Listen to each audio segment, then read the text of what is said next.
this is Rebekah again. In episode 1, the four of us introduced ourselves and shared why we started this podcast. Today we want to talk about something that sounds simple but actually affects almost every parent every day. What kind of child are we really hoping to nurture? For parents with young children, have you ever imagined what your child may be like when they grow up? And for parents whose children are already teenagers, do you sometimes look back and wonder, if I had handled certain things differently when they were younger, would today look different? I think many parents say, actually, I don't ask very much, I just hope my child grows up well. But often hidden inside our daily reminders, worries, even casual comments, there's already an image in our mind. So today, I'm very curious to hear all of your thoughts. Ivy, maybe we can start with you. Your son Rebekah completed all 3 common subjects, which sounds amazing now. But I believe the journey must have had many ups and downs too. Yes, definitely. Actually, when Rebekah first started Kumon Math, he was only 3 years old. And very early on, I can see that he learned very fast. So naturally, I became very excited. I started imagining how far he could go. So at that point, you already saw strong potential. Yes, and honestly, together with the potential came very high expectations. Without realizing it, I was pushing him faster and faster. I see. And looking back now, it was almost like pushing him into deep waters before he was ready. I think many parents will definitely understand that feeling. Because once you see ability, you naturally want to maximize it. Exactly. But by around 6 years old, resistance started. Homework became stressful. At home, we argued a lot. And sometimes I was frustrated, he was frustrated, and the worksheets became the center of conflict. That must have been difficult emotionally. Very difficult. And then one day I asked myself, what exactly am I trying to achieve? Because if the process is damaging the relationship, then even finishing the program loses meaning. Right. So we decided to slow down. Even though he had already reached fractions, we went back to very basic addition again. Wow, that must have felt hard, almost like taking a huge step backward. Yeah, at that moment, it felt counterintuitive. But surprisingly, once the pressure reduced, everything changed. The house became calmer, his willingness came back, and later he progressed again steadily. And eventually he completed all 3 subjects by secondary 2. Wow. But honestly, now I feel the certificate is not the most important thing. The relationship is more important. Indeed, I really like that, because sometimes slowing down is not failure, it is protecting the journey. And maybe many parents need to hear that. Yes. FenFen, when I listen to Ivy, I feel many mothers may have gone through similar internal struggle, especially because expectations often starts from love, but slowly becomes anxiety. As a mother of 3, was it the same for you? Yes, especially with my first child. Actually, as a first-time mother, I didn't really think deeply about what kind of person I wanted to nurture. My thinking was very simple. Study well, get good grades, go to a good university, then have a stable future. Very common thinking actually. I think many parents begin here. Yes. And because she was hardworking, by primary 1, she was already 3 years ahead in Kumon Math and languages.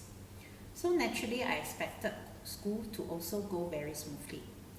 The first 2 years were okay, but when she reached primary 3, she suddenly struggled, especially with work problems. And because the foundation looked strong, that felt unexpected.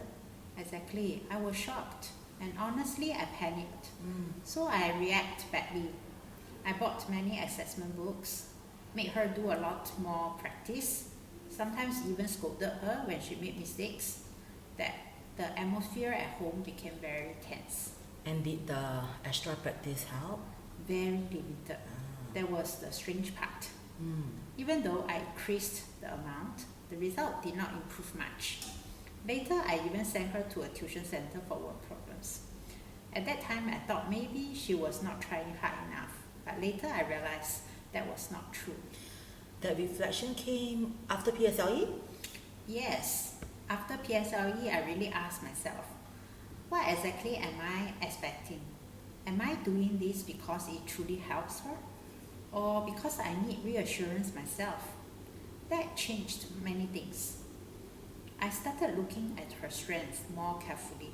She is strong in language, so I encouraged Japanese. For math, I encouraged long-term Kumon continuation instead of reacting to every school exam. Later, even when she failed math in secondary school sometimes, I no longer panicked. Oh, that must have been a huge change for you. Very big. Mm. But when I changed, she also slowly changed. Eventually, she completed JC smoothly and later received scholarship support from Japan. So for me, the biggest lesson is a child's willingness to continue learning matters more than one exam result. Wow, I think what both of you shared is very powerful. Sometimes parents think they are helping by reacting immediately. But actually, too much reaction can make learning heavier. And often, when the parent becomes calmer, the child also becomes steadier. Anna, you have watched many children grow over very long periods. Is there any one case that always stays in your mind? Yes, indeed. There is this one student. He's still with me. He's now already 18 years old.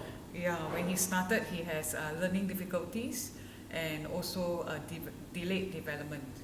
Yeah, so when he first enrolled, honestly, nobody knew how far he could go. Even his parents were unsure what to expect. So the uncertainty itself was already heavy. Oh yes. Yeah, and in the early years there was pressure too. But over time there were many conversations between his parents and myself, and even with the child. And the parents also slowly changed. They became less focused on the speed and focused instead on his own pace. Once that happened, his confidence grew slowly. And today he's already at Kumon Mathematics level N. And for English, he's also very near to completion at level K. Wow. Yeah, very near completion. Is that about pre-U level? Yes, about pre-university level. Wow. Yes. That is remarkable, especially because at the beginning, probably nobody imagined this. Oh yes, exactly. I just had a conversation with his dad also, and we were just going through his whole journey. Wow. And that really reminds me that children often grow much further than adults initially imagine if we do not close the door too early. Actually, listening to all of you, one common idea keeps appearing. Children do not always grow according to adult timing. But if confidence, patience, and consistency remain, growth often appears later in surprising ways. And listening to all of you also reminded me of something our founder, Mr. Toru Kumon, once shared as a father.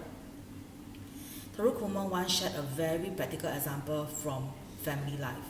He said he often bought life insurance and his wife would ask him, "Why do you keep buying more insurance?" And he answered very simply, "If something happens to me, I don't want the children left behind to struggle." Then he joked that perhaps for his wife, both situations were troublesome, whether he passed away or whether he kept buying insurance. But what is interesting is this. For him, protecting a child was never only about money. He believed that even if parents were no longer around, a child should still have enough real ability to stand independently. He even said, ideally, a high school student should already have enough math ability to tutor younger students and support themselves if necessary. That is why he believed academic ability should be built early and built deeply. Because life cannot always guarantee fair conditions, a child may meet good teachers or poor teachers. Sometimes that is simply luck. We cannot control every environment, but we can strengthen the child. And in his view, among all subjects, mathematics gives one of the strongest foundations for lifelong independence. So perhaps in the end, what we really hope to nurture is not just a child who scores well, but a child who can continue standing, learning, and moving forward even when conditions are not perfect.